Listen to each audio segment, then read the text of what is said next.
خير الخلق كلهم. معزز و محتشم حاضرین و سامعین، حضرات علماء کرام بھی تشریف فرما ہیں. اختصار کے ساتھ چونکہ 5-7 منٹ کی میری حاضری ہے، بجائے اس کے کہ میں اس کو کسی اور مصرف میں لاؤں ٹائم کو، بلا تاخیر و بلا تمہید ایک میسج آپ کی گوش گزار کروں گا. قرآن مجید کی آیت بھی میں نے باقاعدہ سے موضوع کی مناسبت کے لحاظ سے تلاوت نہیں کی تاکہ بات طول نہ پکڑ جائے. آغاز ہی حضور کی ایک حدیث کے خلاصے سے کرتا ہوں، چونکہ آج ہم اپنے برادر مکرم حافظ محمد بلال طاہری صاحب کی دادی جان کے سال ثواب کی اس محفل کے اندر شریک ہیں. یاد رکھیں، حضور کی ایک حدیث ہے جس کا خلاصہ سرکار نے فرمایا موت مٹانے نہیں آتی. سارے بولو، کیا حضور نے فرمایا؟ یہ سیدھی سی اچھا، سارے بولو گے تو تب نا، میں کوئی ادھر وہ فن خطابت تو نہیں دکھانا، میسج دینا ہے نا.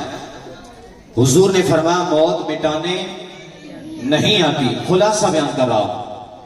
یا رسول اللہ، پھر موت آتی کیوں ہے؟ حضور نے فرمایا موت تو اس لیے آتی ہے تاکہ یار کو یار سے ملا دیا جائے. یار کو یار سے ملا دیا جائے. آقا یار سے کیسے ملتا ہے؟ خلاصہ یہ بنے گا. سرکار نے فرمایا اگر موت آتی ہے، بندہ مومن قبر میں جاتا ہے جس نے ساری زندگی حضور کے عشق میں گزاری ہوتی ہے، سید عالم نور مجسم شفیع معظم صلی اللہ تعالی علیہ وبارک وسلم کی غلامی میں گزاری ہوتی ہے. جب قبر میں جاتا ہے تو سرکار کی شفاعت نصیب ہو جاتی ہے. حضور کا جب دیدار ہوتا ہے، پہچان بھی ہو جاتی ہے. جنتی بچھونا بھی بچھا دیا جاتا ہے. جنت کی طرف سے کھڑکیاں بھی کھول دی جاتی ہیں. جب میدان محشر ہوگا، قیامت والا دن ہوگا، اس موقع پر بھی اس یار کو یار سے ملنے کے لیے ایک اور قدم بھی اٹھانا پڑے گا. یا رسول اللہ، وہ قدم کون سا ہے؟ سرکار نے فرمایا ایک ایسی چیز ہے جس کو پل صراط کہتے ہیں. اس پل صراط کو کراس کرنا ہوگا، تب جا کے یار سے ملاقات نصیب ہوگی. یہ پل کا ایک طرف کھڑے ہو کر دوسری طرف سفر اختیار کرے گا، دوسری طرف آمنہ کا لال، رب کا حبیب، مدینے کا سلطان، نبیوں کا امام جلوہ گر ہوگا. یہ پل کراس کر کے جائے گا، وہاں جا کے محمد عربی کے قدموں میں بیٹھ جائے گا. وہاں جائے گا تو یار سے ملاقات ہو جائے گی. اب یہاں پر لمحہ فکریہ یہ ہے، اس حدیث کو جب ہم نے پڑھا تو ہمارے استاذ گرامی نے بڑی محبت سے اس کی جو تفسیر کو بیان کیا تھا، تشریح کو بیان کیا تھا سمجھانے کے لیے.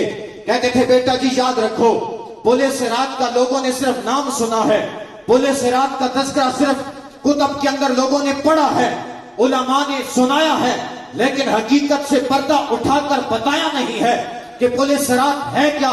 فرمایا بیٹا جی، احادیث کی روشنی میں سرکار نے فرمایا پل صراط وہ بال سے زیادہ باریک ہے، تلوار کی تیز دھار سے زیادہ بھی تیزی ہے اس کے اندر. اور پھر یاد رکھنا سیدھا بھی نہیں ہے، اس کے اندر پوزیشن اس انداز سے ہے جس طرح ترچھی پوزیشن ہوتی ہے. جیسے مکان کے ساتھ سیڑھی لگا دو، لکڑ کی تو وہ ترچھی لگائی جاتی ہے. فرمایا بیٹا وہ پل ضرور ہے، تیز بھی ہے اور بال سے باریک بھی ہے، ترچھا بھی ہے، اس کو کراس کر کے جانا ہے. اب بتاؤ اس کو کراس کیسے کرو گے؟ ہے بھی وہ اندھیرے میں، روشنی کہاں سے لاؤ گے؟ استاد جی روشنی کا بندوبست کہاں سے کیا جائے گا؟ فرمایا بیٹا جی جس نے ساری زندگی حضور کے عشق میں زندگی گزاری ہوگی، اس کے پاس حضور کی غلامی کا وہ ایسا چراغ ہوگا، وہ پل کے قریب جائے گا، اللہ اندھیروں کو دور فرما دے گا، پل کو روشن کر دے گا. اب دیکھو پل روشن تو ہو گیا ہے، کراس کیسے کیا جائے گا؟ بال سے زیادہ باریک ہے، تلوار کی نوک سے زیادہ تیز ہے. تو استاد صاحب فرمانے لگے بیٹا یاد رکھو ہر چیز کی پریکٹس ہوتی ہے، ہر چیز کے لیے پریکٹس کی جاتی ہے، سیکھا جاتا ہے. وہ کیسے؟ مثال انہوں نے پیش کی. فرمانے لگے بیٹا یاد رکھو بعض لوگوں کو آپ نے دیکھا ہوگا جو رسوں پہ چلتے ہیں. کبھی آپ نے بھی دیکھا کہ نہیں؟ اور بھائی دیکھا لوگ رسوں پہ چل رہے ہوتے ہیں، تو استاد جی فرمانے لگے بیٹا جی بھلا کوئی ایسا ہوا کہ پہلے دن کھڑا ہوا ہو, رسا ایک درخت سے دوسرے درخت تک باندھا ہو اور پھر اس پہ چلنا شروع ہو گیا ہو؟ فرمایا نہیں, کبھی بھی ایسا نہیں ہوتا, بلکہ وہ رسا باندھتا ہے, پھر کبھی ایک دن چڑھتا ہے, گر جاتا ہے, دوسرے دن 2 قدم چلتا ہے, گر جاتا ہے, پہلے ڈرتا بھی ہے, جھجک بھی ہوتی ہے, ہچکچاہٹ بھی ہوتی ہے, پریشانی بھی ہوتی ہے, لیکن فرمایا آہستہ آہستہ وہ ماہر ہو جاتا ہے. اس کی ٹریننگ کمپلیٹ جب ہوتی ہے پھر اس کو کوئی پریشانی نہیں ہوتی.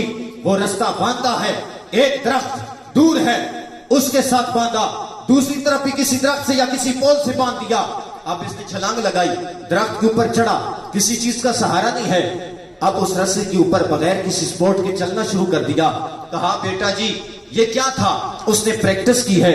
تو استاد جی کہنا کیا چاہتے ہیں؟ فرمایا بیٹا پل صراط سے گزرنے کے لیے بھی پریکٹس کی ضرورت ہے. استاد جی پل صراط تو دنیا میں ہے نہیں, پریکٹس کیسے کریں گے؟ وہ تو رسا تھا, باندھ لیا, بار بار ٹرائی کی, گرتے رہے, ڈگمگاتے رہے, آخر ماہر ہو گئے. اب دنیا میں تو پل صراط ہے نہیں, ٹرائی کیسے کریں گے؟ استاد جی مسکرا کے کہنے لگے بیٹا جی آپ صوفیاء کے اقوال کو دیکھو, اولیاء کے فرامین کو اٹھا کے دیکھو, علماء کی وہ علم کے نقطوں کو اٹھا کے دیکھو گے, تمہیں پتہ چلے گا. اگر تمہیں وہاں قیامت والے دن پل صراط عبور کرنے کی پریکٹس کرنی ہے تو اس کا دنیا میں طریقہ کار یہ ہے, اگر وہاں کامیاب ہونا ہے تو یہاں سیکھنے کا طریقہ کار یہ ہے. میرے بیٹو ساری زندگی حضور کی شریعت کو نہ چھوڑنا, یہی پل صراط پار کرنے کی پریکٹس ہو جائے گی. ساری زندگی حضور کی شریعت کے مطابق گزارو. فرمایا یہ پل صراط ہی ہے. جب ساری زندگی آپ حضور کی شریعت پر چلیں گے, ڈگمگائیں گے نہیں, دائیں بائیں نہیں جائیں گے, کل قیامت والا دن ہوگا جس نے ساری زندگی حضور کی شریعت پر عمل پیرا ہو کے گزاری ہوگی, وہ بندہ پل صراط میں ڈگمگائے گا نہیں, بلکہ اپنی نیکیوں کا نور لے کر پل صراط کو عبور کر کے محمد عربی کے قدموں میں جا کے پہنچ جائے گا. آخری بات, آج ہماری پوزیشن کیا ہے؟ لمحہ فکریہ یہ ہے, آج ہم اپنے گریبان میں جھانکیں, غور کریں, ہم نے پل صراط عبور کرنے کی تیاری کتنی کی ہے؟ ہمارے معاملات زندگی کیا ہیں؟ ہمارے شب و روز کس انداز سے بسر ہو رہے ہیں؟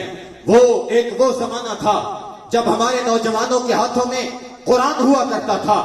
آج ایسا بھی وقت آ گیا ہے ہمارے نوجوان بچے کے ہاتھ میں ٹچ موبائل ہے, ساری رات بے حیائی پر اس کی صرف ہو جاتی ہے.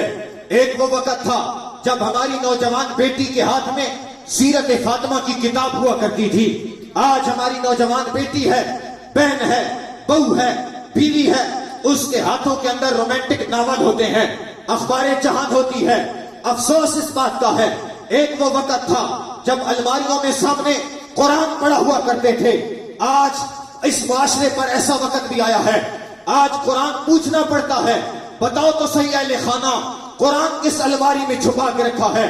قرآن پوچھا جا رہا ہے, لیکن ٹی وی اور سکرین سامنے لگا کے اس کو سامنے لوگوں کو دکھایا جا رہا ہے, بتایا جا رہا ہے یہ ہمارا روم یہ ٹی وی دیکھنے کے لیے ہے, یہاں بیٹھ کے ہماری میٹنگز ہوتی ہیں, فلمیں ڈرامے یہاں دکھائے جاتے ہیں.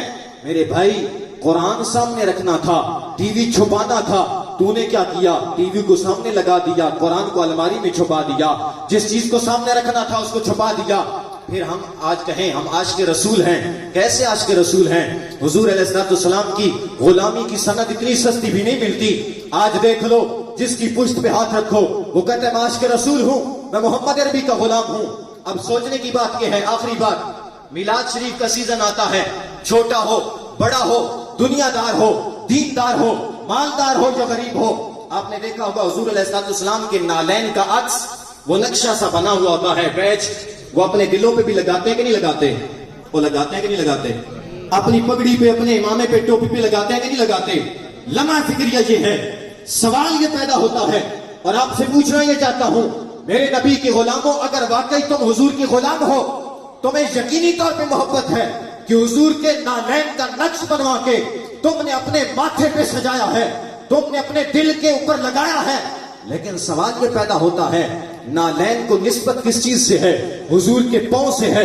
وہ نالین حضور نے اپنے پاؤں میں, پاؤں مبارک کے اندر پہنا ہے, اس کا نقشہ بنا کر تم نے دل پہ بھی سجایا ہے, ماتھے پہ بھی لگایا ہے. وہ تو پاؤں کے ساتھ تعلق تھا اس کا، اس کو تم نے دل پہ جگہ دی، اس کو تم نے سینے پہ جگہ دی، سر پہ جگہ دی، لیکن وہ داڑھی جس کو مصطفیٰ نے اپنے چہرے پہ سجایا ہے، اس داڑھی کو کٹوا کے گندی نالیوں میں بہا دیتا ہے، تو کیسا عاشق رسول ہے؟ اس واسطے اتنی آسانی سے بھی سند حضور کی غلامی کی نہیں ملتی۔ آج کا عاشق رسول کہلوانے والا بہنوں کا حق بھی کھا رہا ہے، اس کی بہو بہن بیٹی بے پردہ، وہ محلوں کی، گلی کی، چوراہوں کی، بازاروں کی زینت بھی بنی ہوئی ہے، اس کے گھر میں قرآن کی تلاوت نہیں ہوتی، وہ کیسا عاشق رسول ہے؟